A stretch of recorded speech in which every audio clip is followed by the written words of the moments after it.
ओम शांति। आज 5 मई 2024 के महावाक्यों जो कि रिवाइज हैं 15 नवंबर 1999 मधुबन से अव्यक्त बाप दादा द्वारा बाप समान बनने का सहज पुरुषार्थ। आज्ञाकारी बनो। आज बाप दादा अपने होली हंस मंडली को देख रहे हैं। हर एक बच्चा होली हंस है। सदा मन में ज्ञान रत्नों को मनन करते रहते हैं। होली हंस का काम ही है व्यर्थ के कंकड़ छोड़ना और ज्ञान रत्नों का मनन करना। एक एक रत्न कितना अमूल्य है। हर एक बच्चा ज्ञान रत्नों की खान बन गए हैं। ज्ञान रत्नों के खजाने से सदा भरपूर रहते हैं। आज बाप दादा बच्चों में एक विशेष बात चेक कर रहे थे। वह क्या थी? ज्ञान व योग की सहज धारणा का सहज साधन है। बाप और दादा के आज्ञाकारी बन चलना।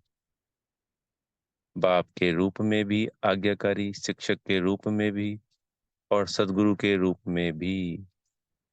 तीनों ही रूपों में आज्ञाकारी बनना अर्थात सहज पुरुषार्थी बनना। क्योंकि तीनों ही रूपों से बच्चों को आज्ञा मिली है। अमृत वेले से लेकर रात तक हर समय हर कर्तव्य की आज्ञा मिली हुई है। आज्ञा के प्रमाण चलते रहें तो किसी भी प्रकार की मेहनत व मुश्किल अनुभव नहीं होगी। हर समय के मनसा संकल्प, वाणी और कर्म तीनों ही प्रकार की आज्ञा स्पष्ट मिली हुई है।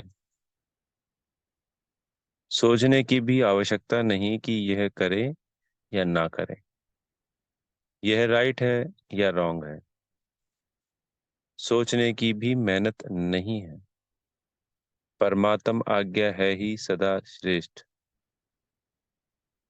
तो सभी कुमार जो भी आए हो, बहुत अच्छा संगठन है।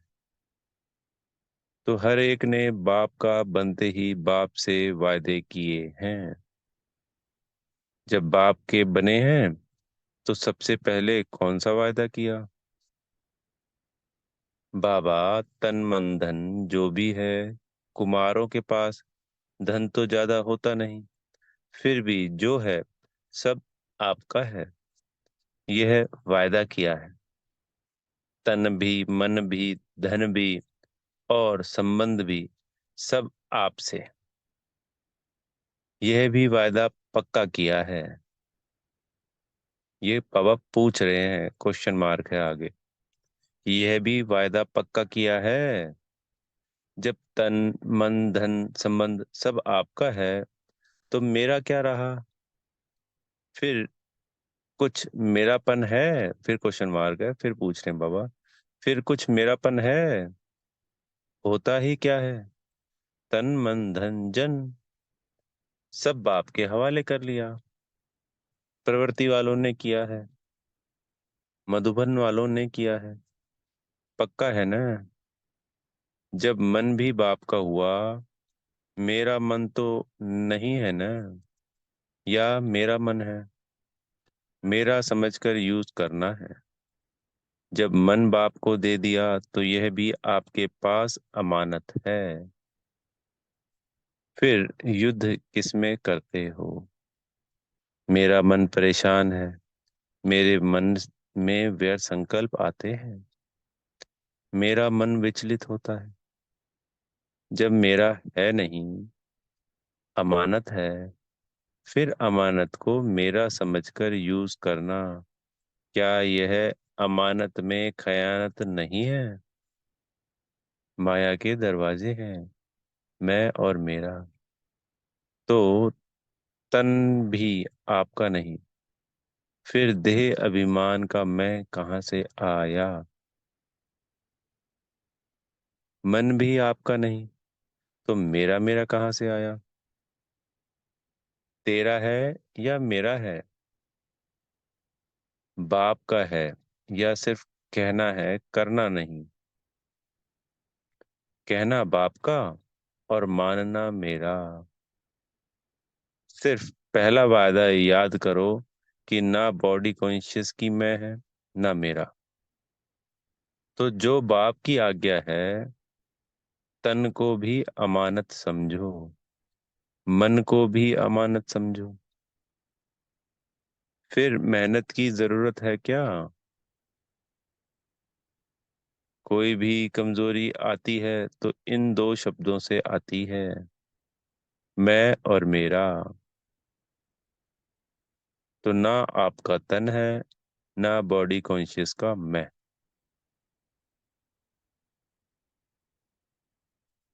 मन में जो भी संकल्प चलते हैं, अगर आज्ञाकारी हो तो बाप की आज्ञा क्या है?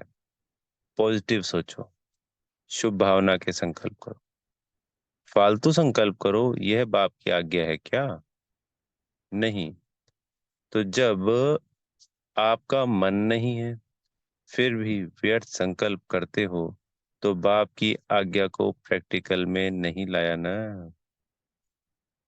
सिर्फ एक शब्द याद करो कि मैं परमात्म आज्ञाकारी बच्चा हूँ।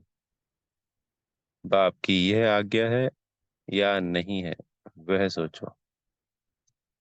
जो आज्ञाकारी बच्चा होता है वह सदा बाप को स्वतः ही याद होता है, स्वतः ही प्यारा होता है, स्वतः ही बाप के समीप होता है।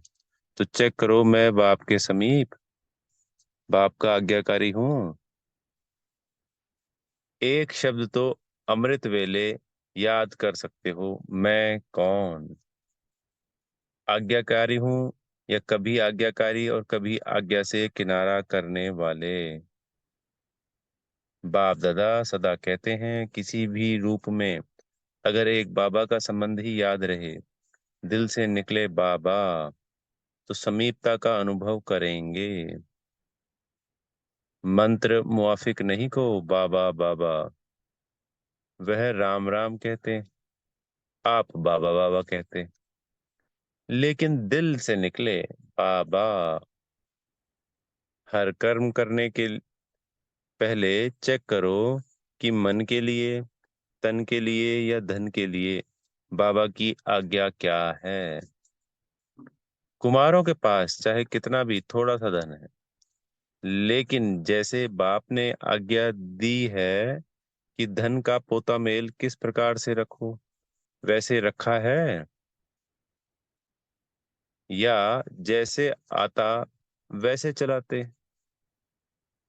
हर एक कुमार को धन का भी पोता मेल रखना चाहिए। धन को कहाँ और कैसे यूज करना है, मन का भी कहाँ और कैसे यूज करना है, तन को भी कहाँ लगाना है, यह सब पोता मेल होना चाहिए। आप दादियाँ जब धारणा की क्लास कराती हैं तो समझाती हैं ना कि धन को कैसे यूज करो, क्या पोता मेल रखो। कुमारों को पता है पोता मेल कैसे रखना है, कहाँ लगाना है, यह मालूम है? थोड़े हाथ उठा रहे हैं, नए नए भी हैं, इन्हों को मालूम नहीं है। इन्हों को यह जरूर बताना है कि क्या क्या करना है। निश्चिंत हो जाएंगे, बोझ नहीं लगेगा, क्योंकि आप सबका लक्ष्य है कुमार माना लाइट, डबल लाइट। कुमारों का लक्ष्य है ना कि हमको नंबर वन आना है, तो लक्ष्य के साथ लक्षण भी चाहिए।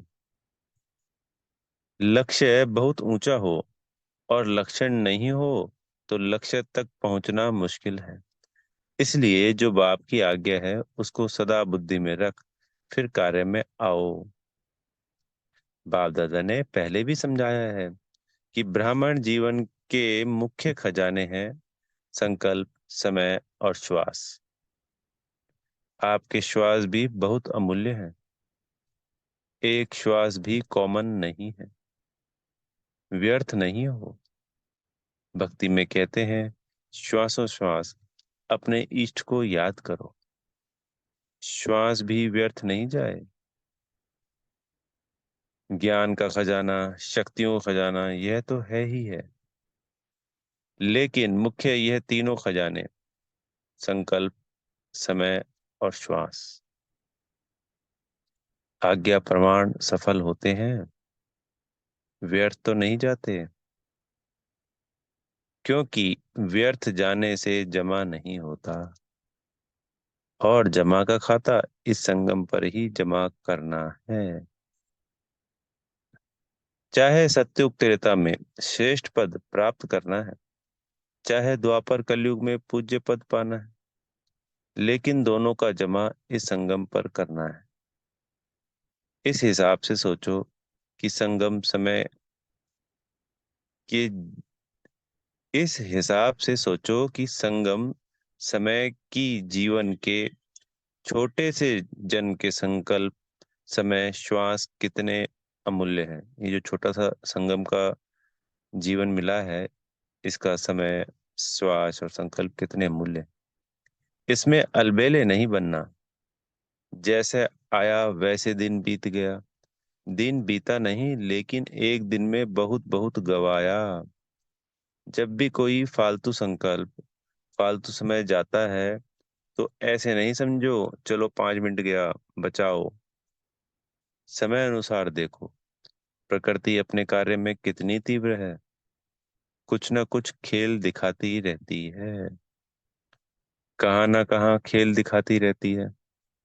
लेकिन प्रकृति प्रति ब्राह्मण बच्चों का खेल एक ही है, उड़ती कला का। तो प्रकृति तो खेल दिखाती, लेकिन ब्राह्मण अपने उड़ती कला का खेल दिखा रहे हो। कोई बच्चे ने बाप दादा को उड़ीसा के समुद्री तूफान की रिजल्ट लिख कर दी, यह हुआ यह हुआ, तो वह प्रकृति का खेल तो देख लिया। लेकिन बाप दादा पूछते हैं कि आप लोगों ने सिर्फ प्रकृति का खेल देखा, या अपने उड़ती कला के खेल में बिजी रहे, या सिर्फ समाचार सुनते रहे। समाचार तो सब सुनना भी पड़ता है, परंतु जितना समाचार सुनने में इंटरेस्ट रहता है, उतना अपनी उड़ती कला की बाजी में रहने का इंटरेस्ट रहा। कई बच्चे गुप्त योगी भी हैं। ऐसे गुप्त योगी बच्चों को बाप दादा की मदद भी बहुत मिली है। और ऐसे बच्चे स्वयं भी अचल साक्षी रहे, और वायुमंडल में भी समय पर सहयोग दिया। जैसे स्थूल सहयोग देने वाले, चाहे गवर्नमेंट, चाहे आसपास के लोग, सहयोग देने के लिए तैयार हो जाते हैं। ऐसे ब्राह्मण आत्माओं ने भी अपना सहयोग, शक्ति, शांति देने का, सुख देने का जो ईश्वरीय श्रेष्ठ कार्य है, वह किया।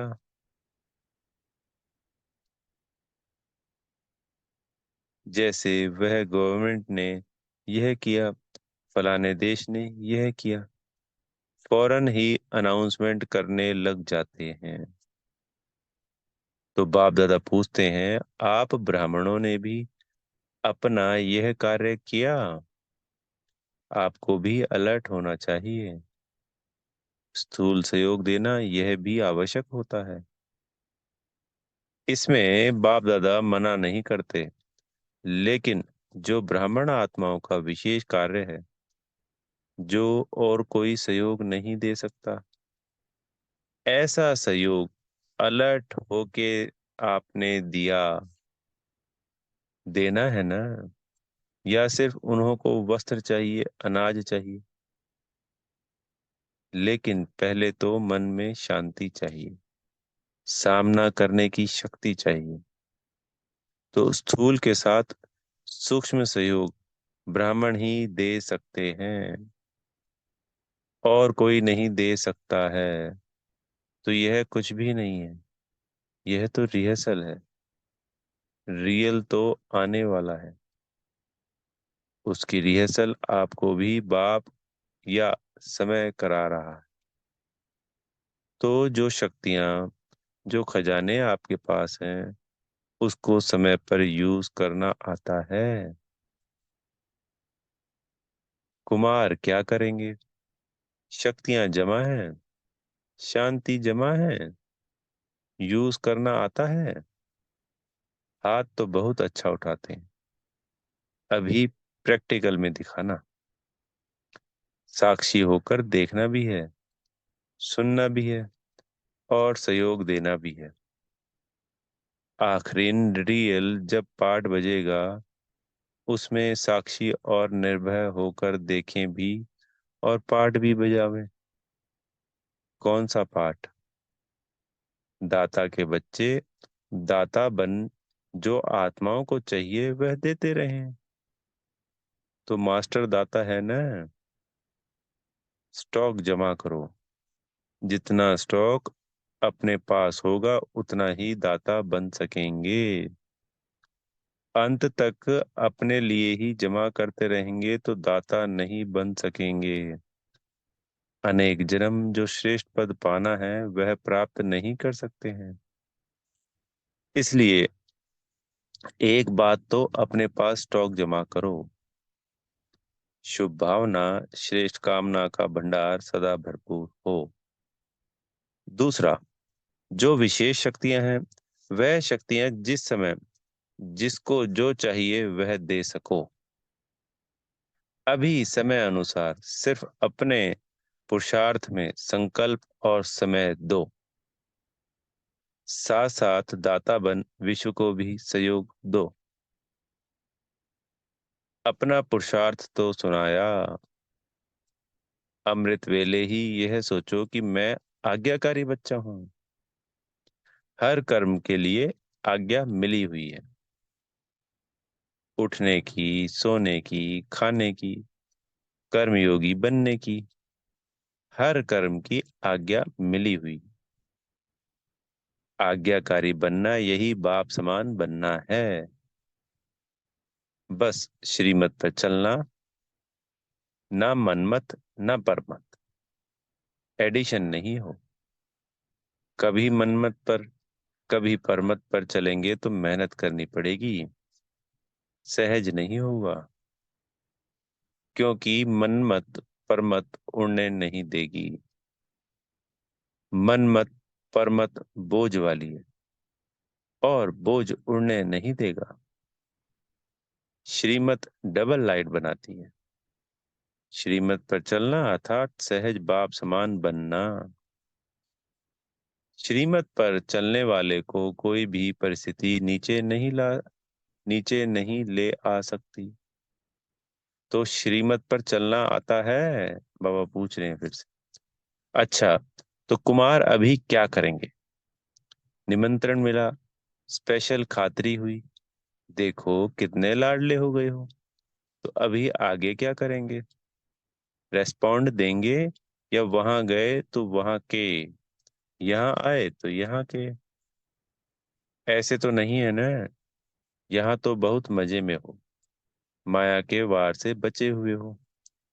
ऐसा कोई है जिसको यहाँ मधुबन में भी माया आई हो? ऐसा कोई है जिसको मधुबन में भी मेहनत करनी पड़ती हो? सेफ हो। अच्छा है। बाप दादा भी खुश होते हैं। समय आएगा जब यूथ ग्रुप पर गवर्नमेंट का भी अटेंशन जाएगा। लेकिन तब जाएगा जब आप विघ्न विनाशक बन जाओ। विघ्न विनाशक नाम किसका है? आप लोगों का है ना।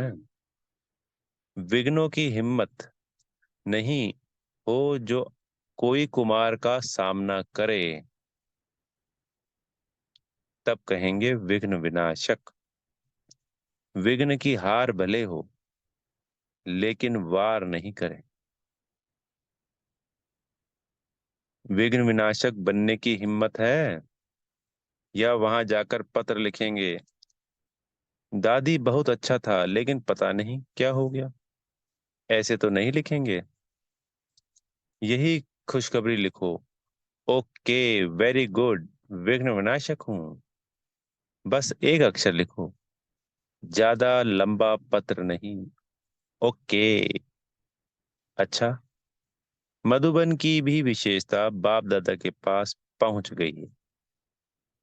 मधुबन वालों ने अपने चार्ट भेजे हैं, बाप दादा के पास पहुंचे। बाप दादा सभी बच्चों को आज्ञा मानने वाले आज्ञाकारी बच्चों की नजर से देखते हैं। विशेष कार्य मिला और एवरेडी बन किया है, इसकी विशेष मुबारक दे रहे। अच्छा, हर एक ने अपना स्पष्ट लिखा है। दादी से, आप भी रिजल्ट देखकर क्लास कराना। अपनी अवस्था का चार्ट अच्छा लिखा है। बाप दादा तो मुबारक दे ही रहे हैं। सच्ची दिल पर सच्चा साहब राजी होता है।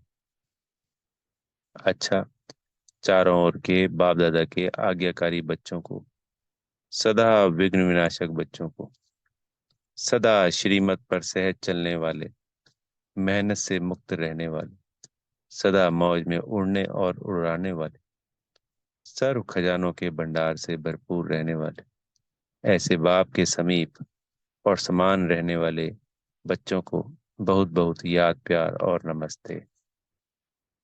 कुमारों को भी विशेष अथक और एवरेडी सदा उड़ती कला में उड़ने वालों को बाप दादा का विशेष याद प्यार।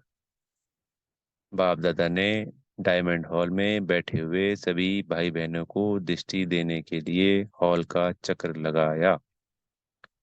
बाप दादा का हर एक बच्चे से बहुत बहुत बहुत प्यार है। ऐसे नहीं समझे कि हमारे से बाप दादा का प्यार कम है। आप चाहे भूल भी जाओ, लेकिन बाप निरंतर हर बच्चे की माला जपते रहते हैं, क्योंकि बाप दादा को हर बच्चे की विशेषता सदा सामने रहती है। कोई भी बच्चा विशेष ना हो, यह नहीं है। हर बच्चा विशेष है। बाप कभी एक बच्चे को भी भूलता नहीं है। तो सभी अपने को विशेष आत्मा है और विशेष कार्य के लिए निमित्त है। ऐसे समझ आगे बढ़ते चलो। अच्छा, वरदान मिल रहा है सतगुरु जी से, स्वयं में समाएंगे सदा रूहानी स्थिति में रह, दूसरों की भी रूह को देखने वाले रूहानी रूहे गुलाब भाव। रूहे गुलाब अर्थात जिसमें सदा रूहानी खुशबू हो। रूहानी खुशबू वाले जहां भी देखेंगे, जिसको भी देखेंगे, तो रूह को देखेंगे, शरीर को नहीं। तो स्वयं भी सदा रूहानी स्थिति में रहो और दूसरों की भी रूह को देखो। जैसे आप ऊंचे ते ऊंचा है, समझ आएंगे, जैसे बाप ऊंचे ते ऊंचा है, ऐसे उसका बगीचा भी ऊंचे ते ऊंचा है। जिस बगीचे का विशेष श्रृंगार रहे, गुलाब आप बच्चे हो। आपकी रूहानी खुशबू अनेक आत्माओं का कल्याण करने वाली है। स्लोगन मिल रहा है, मर्यादा तोड़कर किसी को सुख दिया तो वह भी दुख के खाते में जमा हो जाएगा। मर्यादा तोड़कर किसी को सुख दिया तो वह भी दुख के खाते में जमा हो जाएगा। ओम शांति। बेहद का शुक्रिया प्यारे मीठे बाप दादा जी का।